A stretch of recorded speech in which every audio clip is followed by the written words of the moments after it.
Our topic today, and this is the theme we're going to be carrying forward for the next 2 months, is going to be around your vision and how to implement that. And that's going to be vision, a path to your freedom. And I'll explain why I've kind of tagged it a path to your freedom. And I'll go into a couple of the areas. And one of the things that I talk quite a bit about, and I go deeper into it, whether I'm doing live talks or in person, is everything starts with that vision. And I didn't quite understand that. Initially, it naturally happened, but I didn't quite understand that a few years ago until I realized that the path that I was on was not based on goals. It was based on an initial creation in my mind. And this is how human beings create the world around them. And I think it was Napoleon Hill who said that we create once in our mind and once out in reality. And we don't start with goals because goals are very specific. They're very time bound. They're very practical. A vision is a creative process. And I was just reading a book, powerful book. It's called When the Body Keeps the Score. And within that, one of the things that when they were doing these therapy sessions with veterans who had PTSD, they found that one of the things that really get affected in the process of having that trauma from war and all kinds of things connected to that is that the part of the brain, as they started to do Rorschach test, which is basically they show you a meaningless dot on the screen, and your basically your mind, your imagination replaces it with some image. It's a lot like when we're lying down looking at the clouds or stars, we create shapes out of it. So the human mind is a meaning-making machine mind. So when they would do these Rorschach tests, on average, most people, when they look at like a dot on that test, they create all sorts of experiences. They see different experiences in their mind related to that, and they will communicate that to the psychiatrist or therapist. But in the case of veterans, their mind is stuck on a loop, especially those who have gone through trauma. And it's not just veterans, anybody who's gone through trauma, their imagination is stuck in a loop of the trauma that they had gone through over and over. So basically, the flexibility of the mind is affected. Their mind is not able to create, it's reliving the same traumatic experience over and over and over. And it's not just limited to veterans, it's actually when we experience trauma of any kind, small or big, our mind can get stuck in that. And so the process of creating vision, and this, I don't just look at it as a mental process, we're actually developing parts of our brain when we do this. And I've tested this for the past few years, that what I could see in my mind a few years ago versus now after I've done these exercises is dramatically different. And I've seen the same thing with my clients as they go through the vision exercises for their life. They're able to see more clearly. And the way that works is that our brain actually develops a different brain mass. If you guys have heard of this, artists, for example, different parts of their brain is developed a little bit more versus somebody who's, let's say, an engineer or somebody who does a different kind of work, because they do something repetitively and they create something, and that part of the brain that's associated with that work or with that skill set starts to literally develop. So we're not just talking about a mental process, we're talking about a part of our brain developing. And that's the big piece of why I walk my clients a lot through the vision building process, because I'm not just helping them create vision, I'm helping them develop the part of their consciousness and a skill set and a part of their ability to create visions for themselves, other people, and their companies and organizations and communities that they're building. And this is why when you look at some of the best leaders in the world as well, they started with a vision. They did not start with goals. They started with a picture of the kind of future they wanted for themselves, their communities, and the people. And like if you famous phrases around that is Martin Luther King Jr., who said, "I have a dream." And you hear it in songs by John Lennon and all these guys. They might not say vision, but they're talking about a vision. They're talking about a creative process. And that requires a bunch of stuff to develop. And I'll talk about why this is important in terms of freedom. And I want to talk about the first piece of it, which is why vision. And we'll talk about that on Thursday as well, but vision versus goal.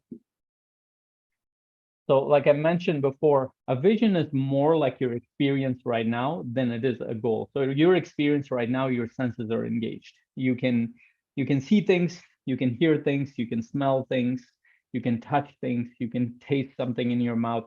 That is a human experience. Your senses are engaged in that. And a vision in your mind needs to be a lot like that. So, by the way, going back to veterans, when they started to walk these veterans through their traumatic experiences, when they would go back to it, they would get stuck in it. It would feel like they're there in that moment. They had a vision of the past. And a lot of times it's as if they were physically here, but mentally and emotionally, they were completely there. Now, that's a negative effect of the trauma, but the positive effect of the vision is that you can create the same thing moving forward. And it becomes so real in your mind that there is no difference between this experience around you right now and that vision. So what does that do? That means that who you're becoming gets associated with that. You start to see yourself in that vision. So if you are creating a vision of a life where you have freedom, and if you picture that enough, if you see that enough, if you experience that enough in your mind, all the goals and things that you do go towards that. Your values get associated with that. Who you become, your identity get associated with that. Versus goals, when you look at goals, for example, I want a house in 10 years on, I don't know, Malibu Beach or whatever it is. It might be a very specific goal, and there is a vision associated with that, but hey, it's going to cost this much and it's going to be like this, and I need to do these things strategically for me to get there. That is an analytical process. That's not a creative process.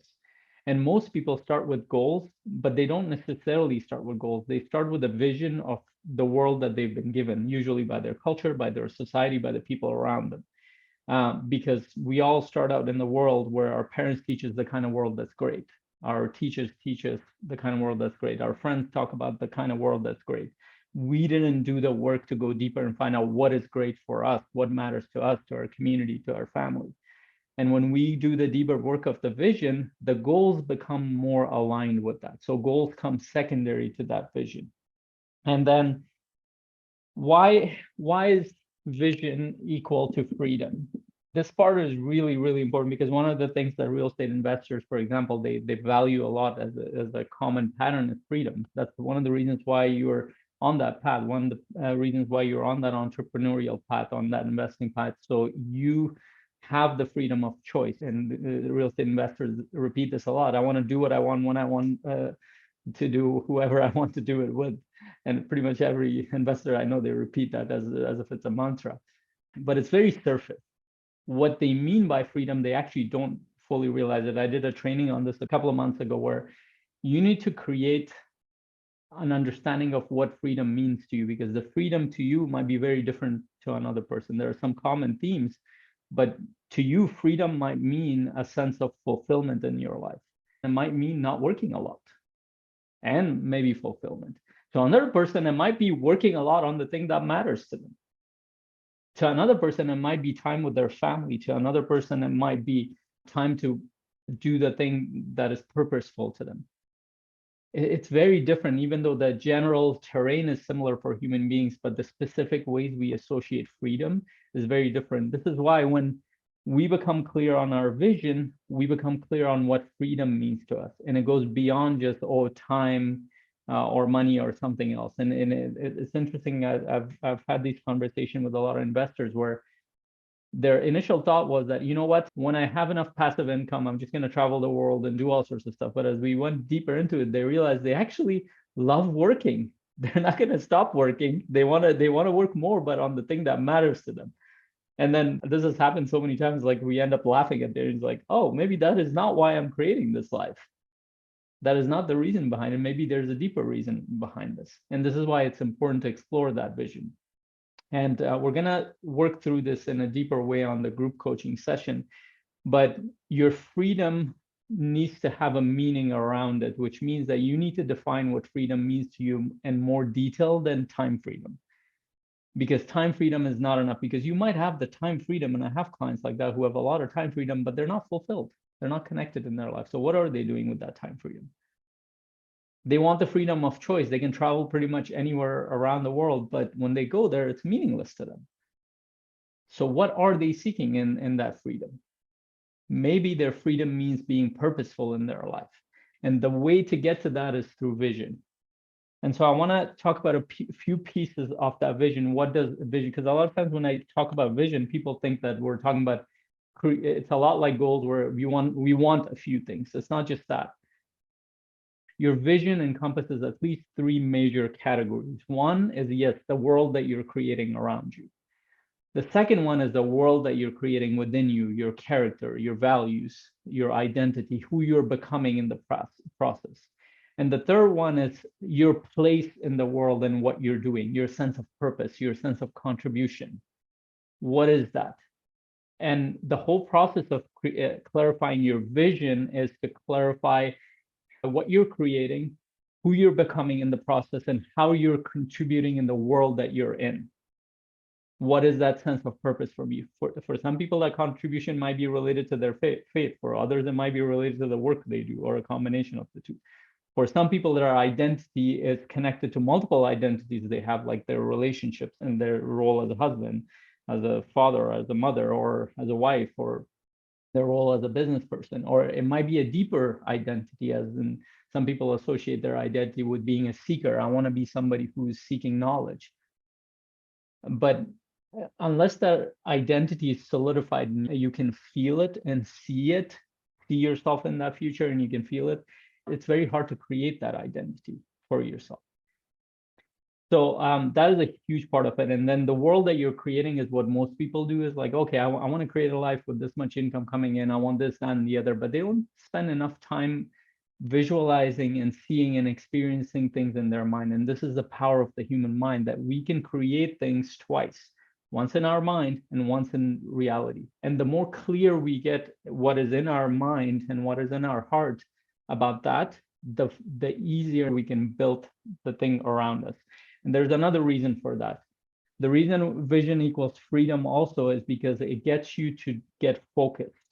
So most people think that there are not enough opportunities in the world. In fact, actually, as you go out there, as you do a few things, you realize there are way too many opportunities. You cannot take advantage of most of them, to be honest. So what a vision does is it clarifies where you're going to be focused on a long-term basis. There are people that I know that focus on 20, 30, 40, 50-year vision. And why they do that is that they know that for them to develop mastery in an industry, mastery in a type of life that they're creating, they need to be doing deep work. They need to be focused on certain things. And if they don't do that consistently, they will get distracted. And this is where you hear things like shiny penny syndrome, I procrastinate, all sorts of other things. I'm not motivated, because there is not one deep thing that you're going towards.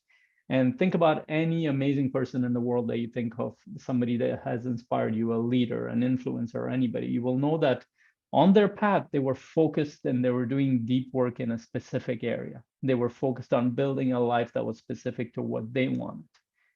It doesn't matter if you go to spiritual teachers like Buddha or somebody like that, or current leaders like Elon Musk. Like think about somebody like Elon Musk. How long has he been in that tech world? How long has he been involved in that? And look at the future vision that he has, completely in that world. And he looks at it as a long term. And that's just one piece of his life. Or any other leaders. You might not feel aligned with Elon Musk or Buddha, but any leader that you connect with, or the ideal for a leader that you look at, you will see that there's a vision associated with that. And this is the process that we need to create it. So I want you to ask yourself, are those areas clear for you? Because if you're not clear about those areas, then you're more than likely creating goals that are associated with someone else's idea of a life, someone else's idea of a thing. That might not be a bad thing, but you're not aware of it. You're not conscious of it. You're just subconsciously creating a goal associated with somebody else's vision. And that might or might not feel aligned with you. Until you explore that, you don't know. So in summary, if you want freedom, you need to create a clear vision of a world where you see yourself clearly as to what you're becoming, what you're creating, how you're interacting with others, how you're contributing. And that's not a static world. That will grow with you as you move forward. But if you can do that, then motivation is not going to be a problem, because that you're very clear on your purpose and why you're doing this.